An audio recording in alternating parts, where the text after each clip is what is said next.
பலிகாடாவா ஆகணும் இந்த இடத்துல கிருஷ்ணாம்பட்ட சுடுகாட்டுல. என் புள்ளையாப்பா பலிகாடா ஆகணும். நல்ல புள்ள, என் புள்ளைய பாருங்கப்பா.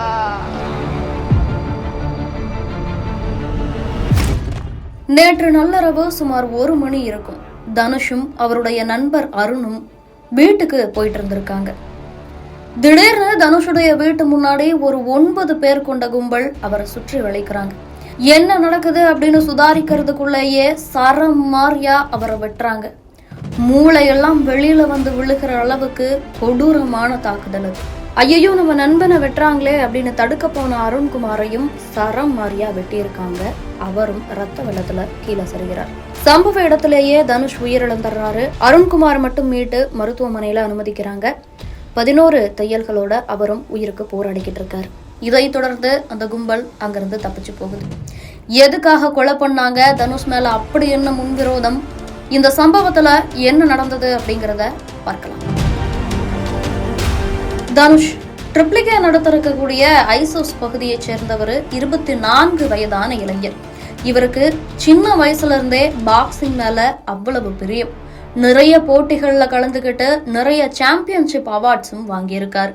நம்ம கத்துக்கிட்ட இந்த பாக்ஸிங் நம்மளோட போயிடக்கூடாது அப்படிங்கிறதுக்காக வீட்டுக்கு பக்கத்துல இருக்கக்கூடிய எல்லா சிறுவர்களுக்கும் தன்னுடைய கலையை சொல்லிக் கொடுக்கணும்னு நினைச்சு அதுக்கான வேலைகள்ல ஈடுபட்டுட்டு வந்திருக்கார். அது மட்டும் இல்ல, ஜிம் ட்ரெயினராகவும் பணியாற்றிட்டு வந்திருந்திருக்கார். இவருக்கு போலீஸ் ஆகணும் அப்படிங்கிறது ரொம்ப ஆசை. அதுக்கான பணிகள்லையும் ஈடுபட்டுட்டு வந்திருந்திருக்கார். இந்த நிலையில தான் ட்ரிப்ளிகேன் பகுதியில நிறைய கஞ்சா புழக்கங்கள் இருந்திருக்கு. இத தன்னுடைய மகன் தட்டி கேட்டதா அவங்களுடைய தாய் சொல்றாங்க. இந்த கஞ்சாவின் காரணத்தால தான் ஏற்கனவே அவங்களுக்கும் அவங்க ஏரியாவை சேர்ந்தவங்களுக்கும் சண்டை வந்திருக்கு அப்படின்னு சொல்றாங்க. தனுஷ் காவல்துறையில ஒரு அதிகாரியா சேரணும் அப்படின்னு அதற்கான படிப்புல ஈடுபட்டு இருந்திருக்காரு. அப்போதான் அவருக்கும் அவருடைய ஏரியாவை சேர்ந்த வேற ஒரு கேங்குக்கும் சண்டை ஏற்பட்டிருக்கு. இது கேஸ் ஆயிருக்கு. ஒரு கேஸ் இல்ல, 2 கேஸ் தனுஷ் மேல ஆயிருக்கு. இதனால போலீஸ் கனவை அவர் கைவிடுற நிலைமை வருது. இதை தொடர்ந்துதான் ஜிம் மாஸ்டராகவும் பாக்ஸிங் சொல்லிக் கொடுக்கிறவராகவும் தன்னுடைய பணியை செஞ்சுட்டே வந்துட்டு இருந்திருக்கார். இந்த நிலையில தான் தனுஷுக்கும் அவருடைய ஏரியாவை சேர்ந்தவங்களுக்கும் நடந்த கேங் வார் முன்விரோதமா மாறிக்கிட்டு இருந்திருக்கு. தனுஷ தக்க சமயம் பார்த்து பழி தீர்க்கணும் அப்படின்னு அந்த கும்பல் ரொம்ப தீவிரமா வெயிட் பண்ணிட்டு இருந்திருக்காங்க. இந்த நிலையில தான் இதுக்கு மேலையும் தனுஷை விட்டு வைக்க கூடாது அப்படின்னு சொல்லிட்டு நேற்றிரவு அவரு நடந்து வந்துகிட்டு இருக்கும்போது இதுதான் சரியான நேரம் அப்படின்னு சொல்லிட்டு 9 பேரும் அவரை சுற்றி வளைச்சு சரம் மாரியா வெட்டி கொள்றாங்க. கொன்னுட்டு தப்பிச்சு போனவங்களை இன்னைக்கு காலையில காவல்துறையினர் கைது பண்ணியிருக்காங்க. 9 பேர் யார் யார் அப்படின்னா, அதே தெருவை சேர்ந்த மோகன், செந்தில், டேவிட், விஷால், இன்னொரு நபரான விஷால் உள்ளிட்ட 9 நபர்களை தனிப்படை காவல்துறையினர் கைது செய்திருக்காங்க. அவங்க கொடுத்திருக்கக்கூடிய முதற்கட்ட தகவல் என்ன அப்படின்னா, மோகனுடைய நண்பனான செந்தில சாலையில வச்சு தனுஷ் சரம் மாரியா அடிச்சிருக்காரு. அதுல ஏற்பட்ட பகை காரணமா பழி வாங்கணும் அப்படிங்கிறதுக்காக இது நடந்திருக்கு அப்படின்னு சொல்லப்படுது. இந்த சம்பவத்துல பாக்ஸர் தனுஷுடைய அப்பாவும் ஈடுபட்டு இருந்திருக்கார். தனுஷ் நடு ரோட்ல வச்சு செந்தில தாக்கும் போது அவங்க அப்பாவும் சேர்ந்து தாக்கியிருக்கார். இதனால தொடர்ச்சியா இவங்களுக்குள்ள சண்டை இருந்துகிட்டே இருக்கு. ஒரு கட்டத்துல இந்த முன்விரோதம் பழிவாங்கும் நடவடிக்கையா மாறி தனுஷ கொடூரமான முறையில கொண்டிருக்காங்க. அவங்க அம்மா சொல்லும் போது, நான் வெளியில வந்து பார்த்தேன், என் பையன் 3 மூச்சுல இறந்துட்டான், மூளையெல்லாம் வெளியில வந்துருச்சு. போலீஸ் ஆகணும்னு நினைச்சிட்டு இருந்தவன் மேல அநியாயமா கேஸ் போட்டு அவன் வாழ்க்கைய சதைச்சிட்டாங்க. அது பத்தாது அப்படின்னு சொல்லிட்டு இப்ப அவனை கொடூரமா மூளையெல்லாம் செதைச்சு உயிரையும் எடுத்திருக்காங்க. மொத்தமா என் பையனை எங்கிட்ட இருந்து பறிச்சுட்டாங்க அப்படின்னு கண்ணீர் மல்க பேட்டி கொடுத்திருக்காங்க. இந்த வழக்குல உங்களுடைய கருத்துக்கள் என்ன? இவருக்கு இழைக்கப்பட்ட அநீதி குறித்தான உங்களுடைய பார்வை என்ன அப்படிங்கறத பத்தி கமெண்ட்ல சொல்லுங்க.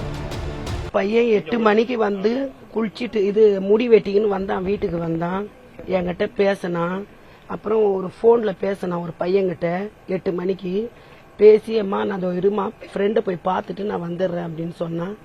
அதுக்கப்புறம் நான் கொஞ்ச நேரம் படுத்துட்டேன். திருப்பி எழுந்து என்னடா குழந்தைய ஆளை காணாமன்னு சொல்லி 11 மணிக்கு பக்கத்து வீட்டுல போன் வாங்கி பண்ணேன்.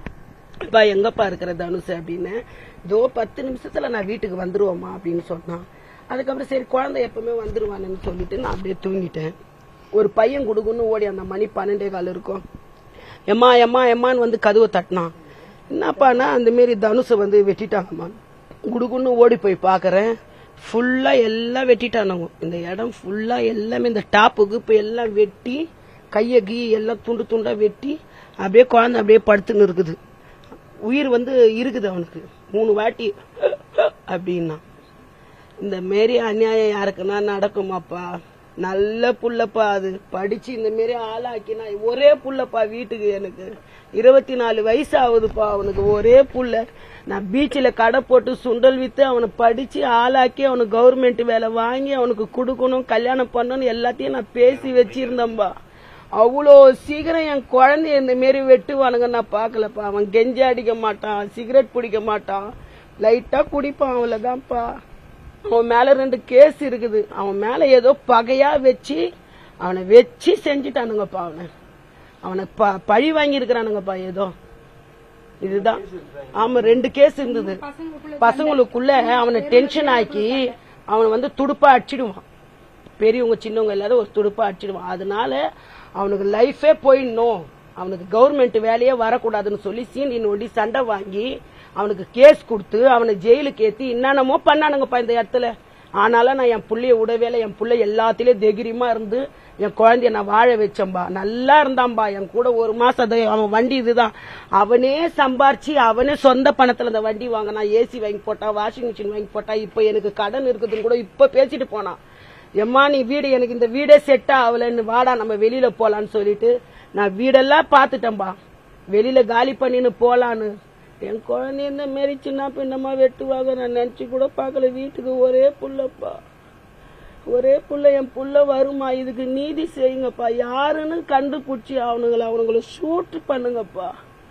இதுதான்ப்பா எனக்கு வேணும். என்னப்பா என் குழந்தை செதறி போய் கண்டதப்பா. என் புள்ள வருமா?